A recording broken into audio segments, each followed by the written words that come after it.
ប់ពេលសន្វាយើងចារួមគ្នា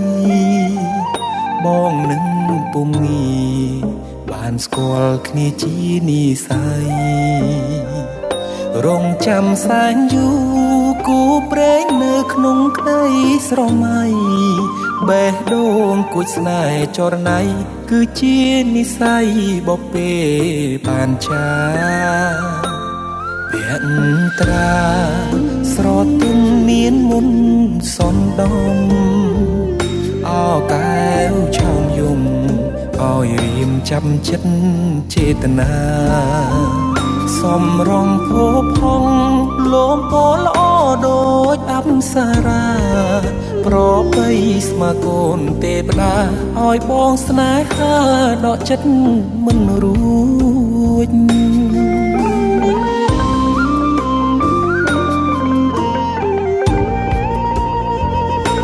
ម្ចាស់បេះដូងអូនអើយបងស្រឡាញ់នាងចិត្តនេះឥតលៀងគឺនាងដែលបងប្រាថ្នាទុកជាគូគប់រួមនិស័យកាយខ្នើយវាសនាតាអូន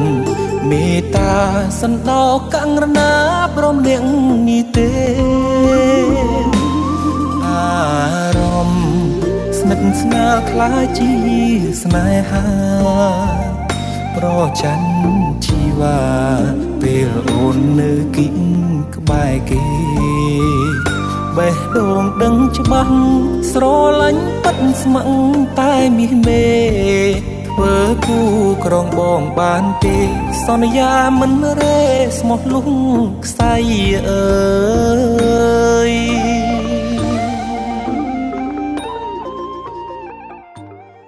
អញគិតថាយើងគ្មានលទ្ធភាពបរៀនកូនអញ្ចឹងហ៎មិនមែនអញ្ចឹងទេលោកស្រីកុំខឹងឯណា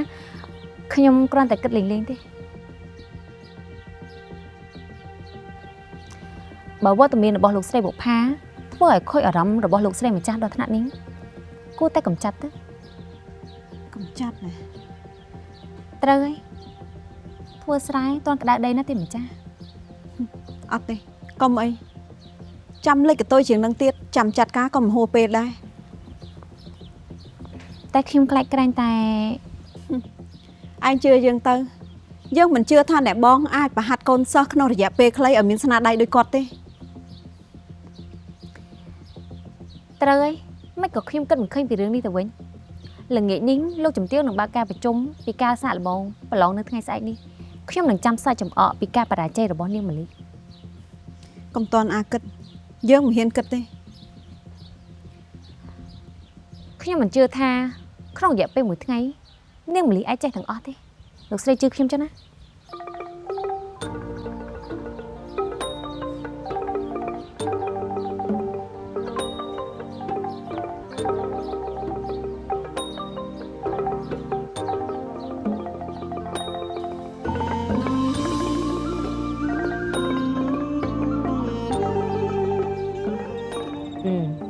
ជុំគ្នាអស់ហើយ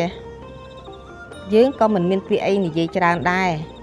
ស្អែកនេះយើងចង់មើលស្នាដៃម្លិះនិងកំពុំតើរីកចម្រើនដល់ណាហើយចាលោកយាយស្អែកនេះចៅនឹងខំប្រឹងបង្ហាញស្នាដៃតែអ្នកម៉ែខំប្រឹងបង្រៀនកន្លងមកឲ្យអត់ចតុភាពយើងចង់បានលទ្ធផលយើងមិនចូលចិត្តការអួតអាងទេអ្នកម៉ែថ្ងៃស្អែកនេះកូនកំពុំប្រកាសជាបង្ហាញស្នាដៃជូនអ្នកម៉ែជាទីខប់ចិត្តមិនខានថ្ងៃស្អែកកូនធ្វើឲ្យបានល្អណាស់ចាអ្នកម៉ែម្លិះប្រហែលថ្ងៃនេះយើងមិនសូវស្រួលខ្លួនយើងមិនបានមកបង្រៀនឯងឲ្យបានដិតដល់យើងពិតជាចង់សុំទោសឯងណាលោកជំទាវការប៉ះទៅពេលដែលខ្ញុំបានមកដល់ទីនេះខ្ញុំរំភើបណាស់ទៅហើយណាមួយលោកជំទាវក៏បានមើលថែខ្ញុំឲ្យខ្ញុំប្រើគ្រឿងទេសឲ្យសេរីមួយវិញទៀតលោកស្រីគាត់ក៏បានបង្ហាត់បង្រៀនខ្ញុំពីវិធីធ្វើម្ហូបខ្លះៗដែរ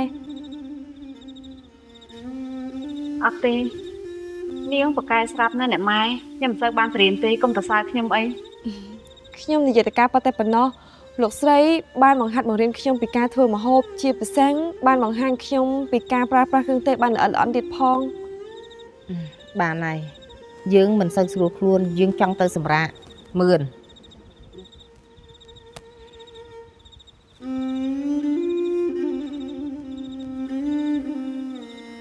ខំប្រឹងឡើងម្ល៉េះឯងគឺជាក្មេងពូកែ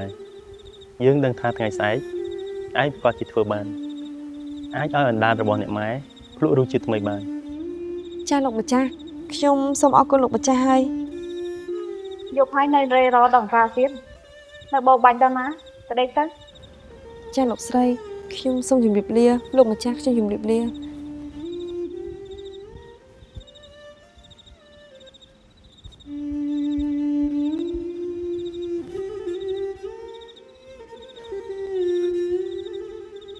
នៅក្បែរខ្ញុំដូចជាមិនសូវសប្បាយចិត្តទេតែដល់តែបាននិយាយជាមួយនឹងក្មេងនោះលោទឹកមុខភ្លាមណោះ អូនគិតស្អីទៀតហើយគិតវែងឆ្ងាយទៀតហើយបងគ្មានកម្លាំងប្រកែកជាមួយអូន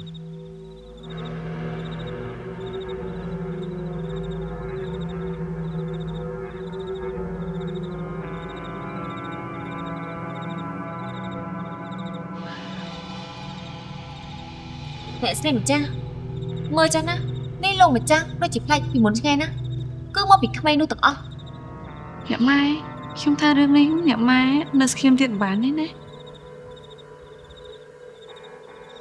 ខ្ញុំគិតថាគួរតែវាយក្មេងនោះឲ្យបែកខ្នងហើយដកជង្គង់វាចេញតែម្ដង មែនទេអ្នកម៉ែខ្ញុំថាពួកយើងកុំចាត់នាងនោះចេញទៅ បើចង់កម្ចាត់នាងនោះថ្ងៃស្អែកនេះកូនខំប្រឹងឲ្យបានល្អទៅឲ្យតែឈ្នះនឹងក្មេងនោះគឺជាវិធីកម្ចាត់ដ៏ត្រជាក់បំផុតហើយ នាងនោះមិនមែនជាដៃគូប្រកួតប្រជែងជាមួយខ្ញុំស្រាប់តែហើយក ុំមើលងាយសត្រូវអសោះកូនមិនលឺលោកយាយមានប្រសាសន៍ទេលោកយាយចាំមើលលទ្ធផល យ៉ាងណាអ្នកនាងកំពុំក៏ប្រកែកស្ដាប់ទៅហើយខ្ញុំជឿជាក់លើស្នាដៃរបស់អ្នកនាងកំពុំណាលោកស្រីម្ចាស់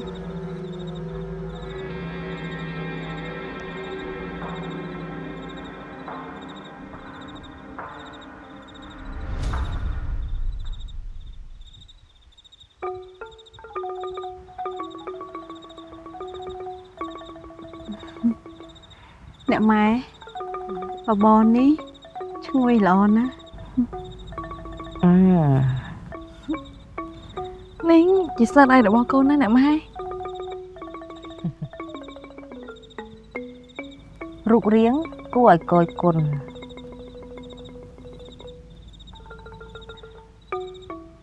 ក្លិនក៏ធ្វើឲ្យយើងចង់ស្រក់ទឹកមាត់ដែរ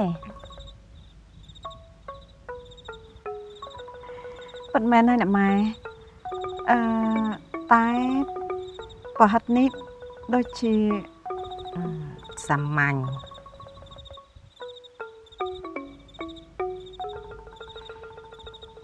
ម្លីមិនបានយកប្រហិតនេះមកធ្វើជាមុខម្ហូបឲ្យយើងភ្លក់ដែរ ចាទៀមម្ចាស់ខ្ញុំគិតថាមុខម្ហូបមួយមុខនេះពេលដែលលោកជំទាវភ្លក់ហើយលោកជំទាវនឹងពេញចិត្តជាមិនខានទេទៀមម្ចាស់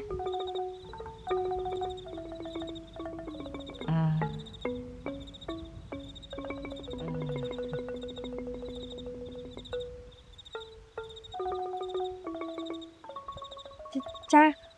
លោកជំទាវ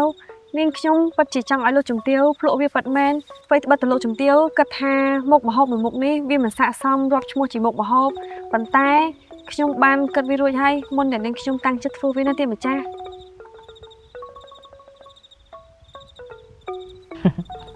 សង្ឃឹមថាដូចជាពីឯងនិយាយទៅចុះ អ្នកម៉ែឲ្យកូនសុំទោសកូនពិតជាមិនដឹងថាបង្រៀនម្លិះកន្លងមកបែរជាចេះធ្វើម្ហូបចេញមកបែបហ្នឹងទៅវិញ ឲ្យខ្ញុំសុំទោស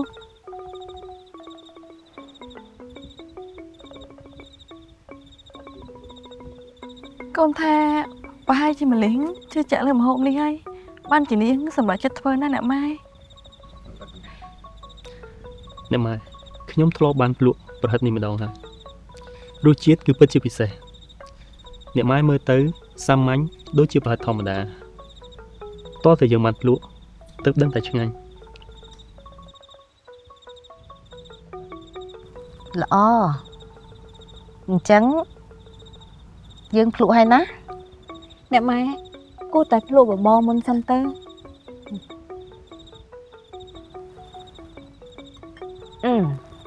យើងចូលចិត្តបបរគ្រឿងស្រាប់អញ្ចឹងយើងធ្វើតាមសម្ដីឯងចុះ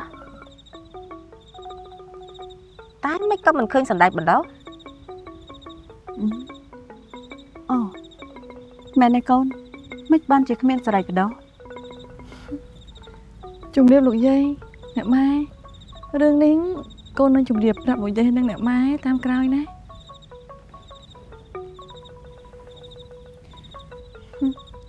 ម៉ាលី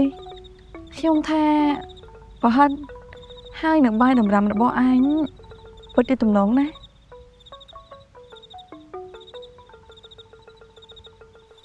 ទីម្ចាស់នាងខ្ញុំជឿជាក់លើស្នាដៃខ្លួនឯងហើយនាងខ្ញុំក៏អត់បានចង់ឈ្នះពីណាគេដែរគ្រាន់តែនាងខ្ញុំចង់ឈ្នះខ្លួនឯងដែលហ៊ានធ្វើមុខម្ហូបមួយមុខនេះជូនលោកជំទាវហើយមួយវិញទៀតនាងខ្ញុំក៏អត់ចង់ប្រកួតប្រជែងជាមួយនឹងអ្នកនាងដែរ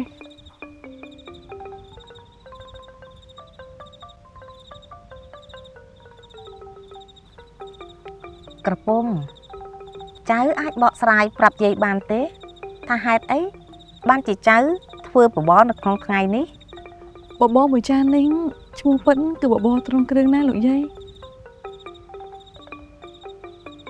បបរត្រង់គ្រឿង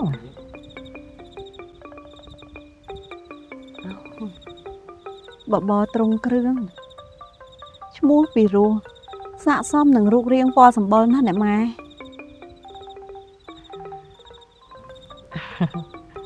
គួរឲ្យចាប់អារម្មណ៍បបរនេះខុសប្លែកពីបបរធម្មតាយ៉ាងម៉េចទៅចៅបកស្រាយឲ្យយាយបន្តិចបានទេ ជំរាបលោកយាយបបរត្រង់គ្រឿងនេះមិនសូវខុសប្លែកពីបបរគ្រឿងដែលយើងធ្វើប៉ុន្មានទេ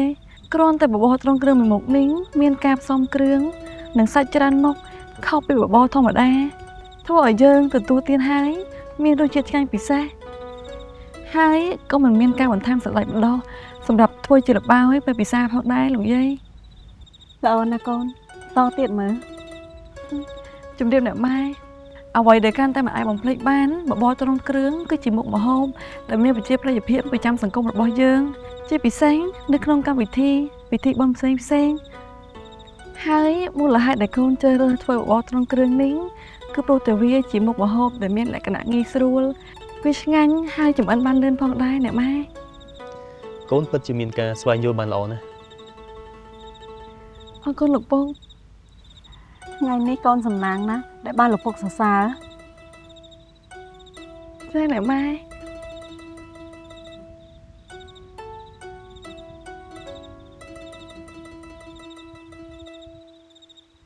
ចៅធ្វើបានល្អណាស់អ្វីត្បិតតែត្រឹមតែជាបបរគ្រឿង បើចៅនឹកឃើញថាលោកយាយមិនសូវស្រួលខ្លួន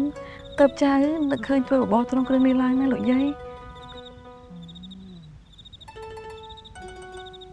ពិតជាគិតគូរបានល្អណាស់ចៅ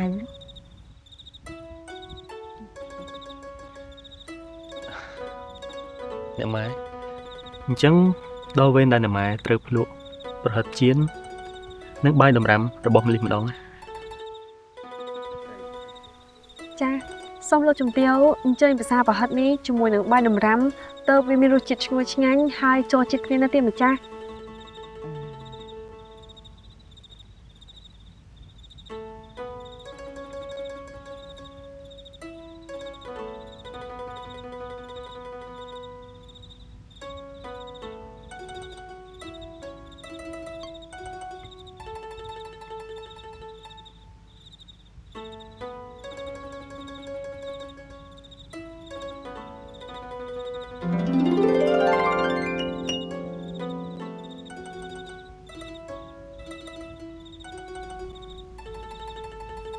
ប្លែក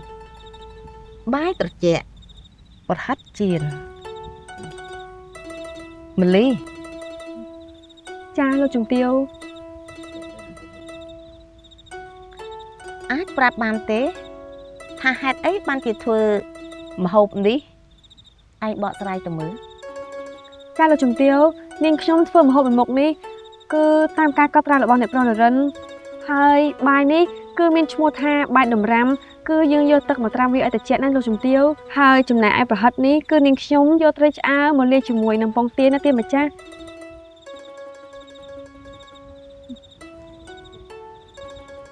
បាយត្រជាក់ធម្មតា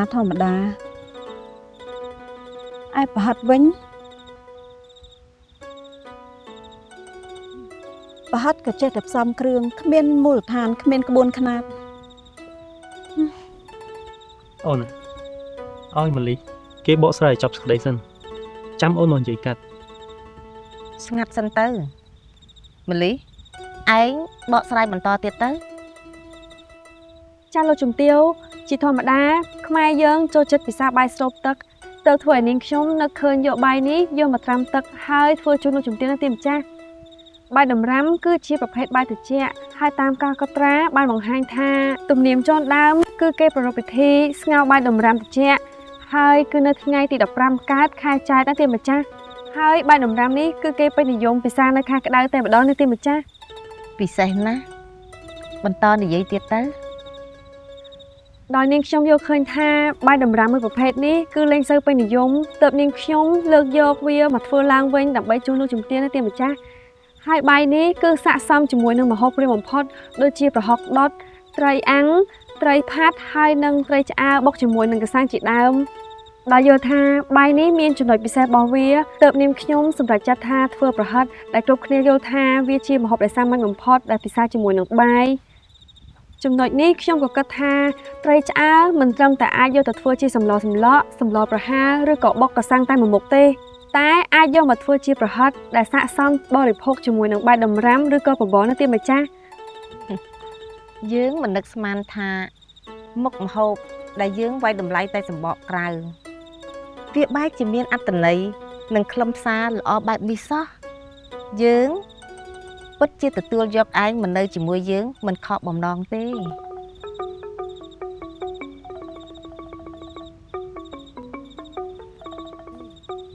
ខ្ញុំដឹងថាលោកជំទាវមិនសូវជាស្រួលខ្លួនហើយលោកជំទាវភាសាបបរជាប្រចាំនាងខ្ញុំក៏នឹកឃើញថាយកបាយមកត្រាំទឹកឲ្យត្រជាក់ហើយទន់ដើម្បីជាប្លែកមាត់ណាទេម្ចាស់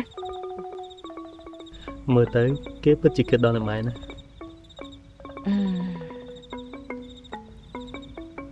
ឯងនិយាយឃ្លានេះយើងក៏ស្រាប់តែនឹកទៅដល់មនុស្សម្នាក់ពេលដែលគេតែងតែធ្វើម្ហូបមួយមុខគេតែងតែគិតទៅដល់អ្នកភ្លក់និងអ្នកដែលនៅជុំវិញខ្លួន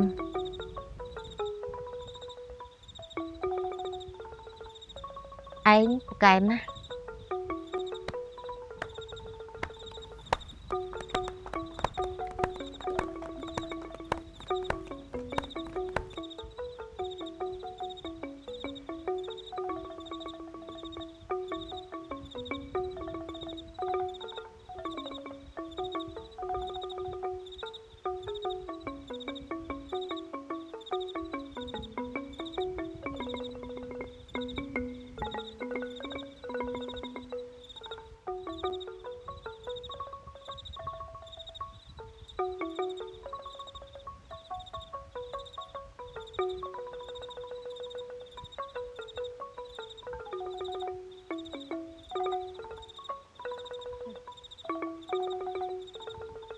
លើកនេះយើងចូលចិត្តការបកស្រាយរបស់ម្លិះលើកក្រោយឯងត្រូវតែជ្រើសរើសមុខម្ហូបណាហើយមានអត្ថន័យល្អជាងនេះ ទីម្ចាស់ យើងល្វើយហើយមឿនជូនយើងទៅសម្រាក ពីម្ចាស់ជំទាវ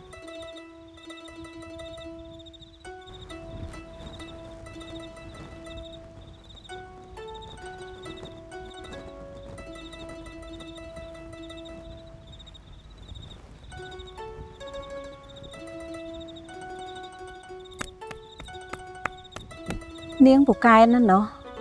ណែរក្សាអំនួតឲ្យបានល្អណាប្រយ័ត្នតែថ្ងៃណាមួយវារបូតធ្លាក់មកដោយសារតែនាងវាសប្បាយចិត្តហួសហេតុពេកទៅកូន ច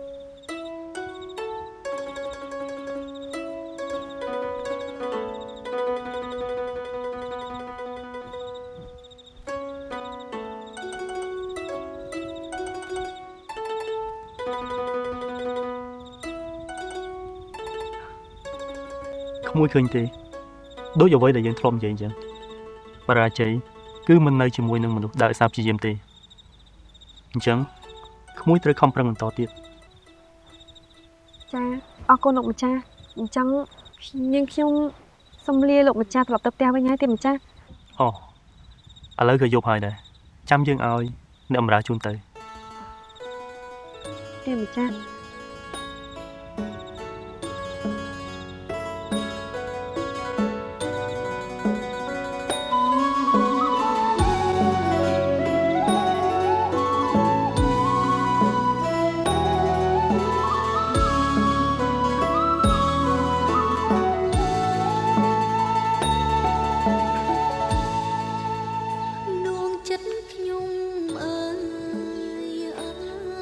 មិនហើយមក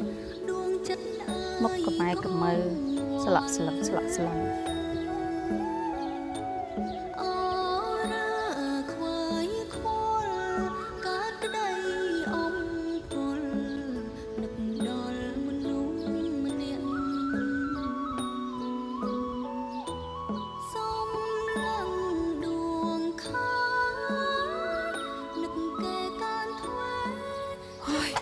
ម្លីហើយម្លី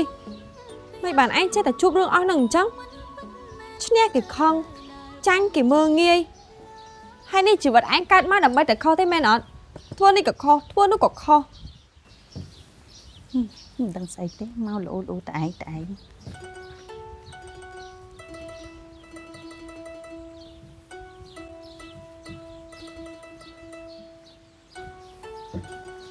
មកទៅឈរនិយាយម្នាក់ឯងទៀតហើយ អ្នកប្រណរិន ម៉ាលីយ៉ាងម៉េចហើយឈរផ្លឹកតែឯង ឯងនេះល្បីពេញផ្ទះតែម្ដងពួកឲ្យលោកស្រីសរសើរម្ដងទៅពីរដង បាយត្រជាក់នេះយើងទៅតែឃើញពីឯងហ្នឹង សរសើរអីទេបងតារៀនចេះធ្វើអី មិនសរសើរមិនបានប៉ិនមែន អរគុណបងបងសរសើរឆ្អែតអីចេញទៅ អ្នកនាងម្ចាស់ មិនក៏មិនឆាប់ចាញ់ទៅមិនលឺសតអ្នកនាងយ៉ាងដាញ់ទេតិចត្រូវទាំងពីរទាំងបីហ្នឹងឡើយឆាប់ចាញ់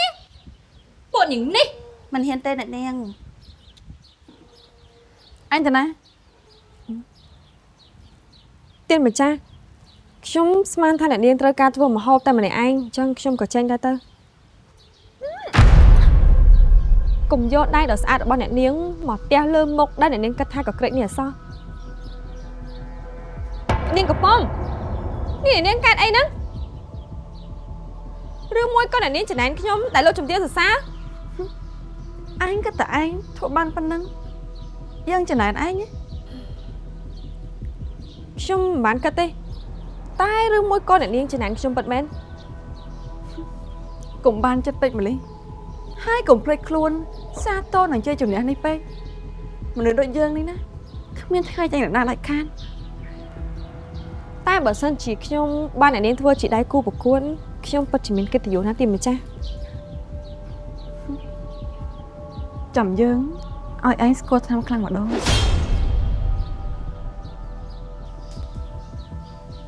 ត្រៀមខ្លួនទៅមីក្មេងព្រៃ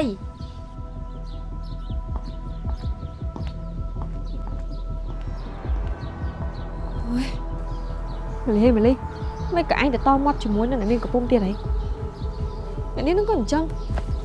សុកដើរតែមករករឿងខ្ញុំរហូតឲ្យខ្ញុំតមាត់ទៅបាន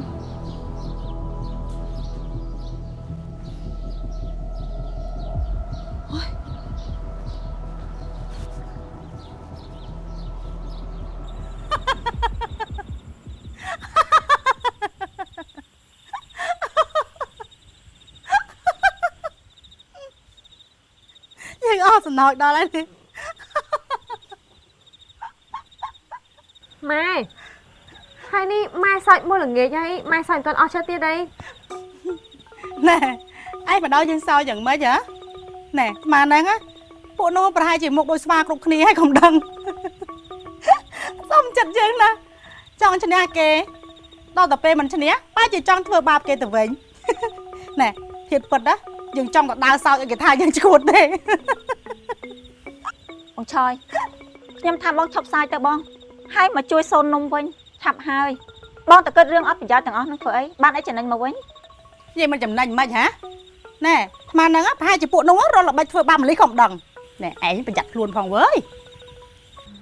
ចាម៉ែរឿងហ្នឹងខ្ញុំបានគិតរួចហើយតែខ្ញុំជ្រុលតវត្តជាមួយអ្នករៀនកំពុងបាត់អី មួយម្លិះក៏អញ្ចឹងដែរថ្ងៃក្រោយរៀនធ្វើចិត្តឲ្យធ្ងន់តិចទៅ ចាមីង យើងរត់ទៅងូតទឹកងូតផុកហើយស្អុកខ្លួនណាចង់ធ្វើអីធ្វើនំទៅយើងចាំតែឆៃទេ ឲ្យតែរវល់កិច្ចហ្មង មកចាំខ្ញុំជួយខ្ញុំចង់ធ្វើដែរ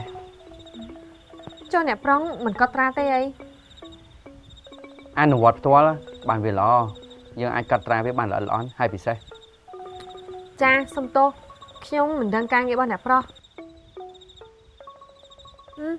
និយាយអញ្ចឹងមីងនំហ្នឹងគេហៅថានំម្លកមែន មែនទេគេហៅថានំក្របស្លែង ក្របស្លែងហើយចង់ឲ្យណាក្របស្លែងមីងមិនឃើញក្របស្លែងផងហ្នឹង នេះគ្រាន់តែជាឈ្មោះតាយើងសូននំហ្នឹងឲ្យប្រពន្ធក្របស្លែងទៅបានគេហៅជានំក្របស្លែងហ្នឹងឯងហើយវាក៏ងាយស្រួលធ្វើដែរមែនអត់អ្នកមីង ត្រូវហើយ ប៉ុណ្ណឹងក៏មិនយល់ដែរ ការដែលសំខាន់គឺយើងត្រូវធ្វើទឹកខ្ទិះហ្នឹងឲ្យមានរសជាតិឈ្ងុយផ្អែមឆ្ងាញ់ណាហើយការធ្វើទឹកខ្ទិះហ្នឹងយើងអាចយកទឹកផ្កាម្លិះឬក៏ទឹកផ្កាកាឡាបឬមួយក៏ចុងខ្ទិះនេះយកទៅដាក់ដាំឲ្យពុះសិនបន្ទាប់មកយើងចាក់ស្ករចូលកូរឲ្យសព្វហើយយើងបិទភ្លើងឬមួយក៏យើងចាក់ខ្ទិះហើយចាំបិទភ្លើងក៏បានយើងបិទភ្លើងហើយចាក់ក្បាលខ្ទិះក៏បានដែរដើម្បីឲ្យក្បាលខ្ទិះយើងនេះវាមានសោភ័ណភាពនៅស្រស់ល្អបន្ទាប់មកយើងក៏យកនំនេះទៅចាក់កូរឲ្យសព្វទៅវារួចស្រេចបាត់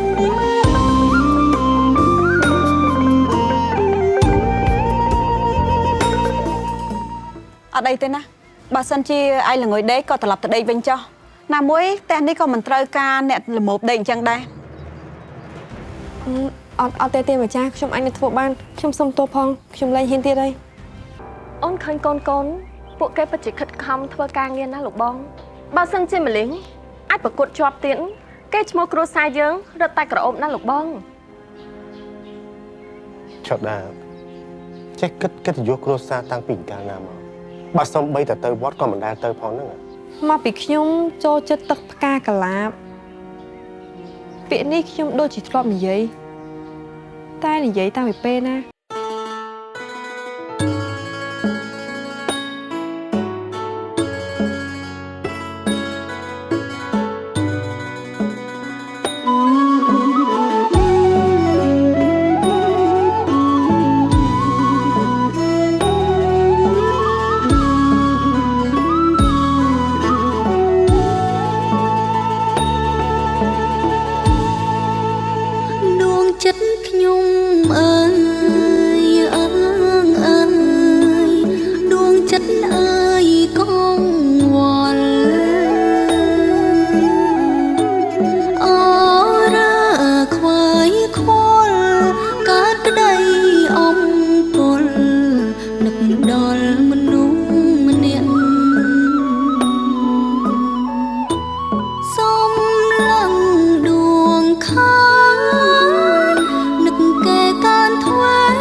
ជានិស័យព្រមលីខិតចា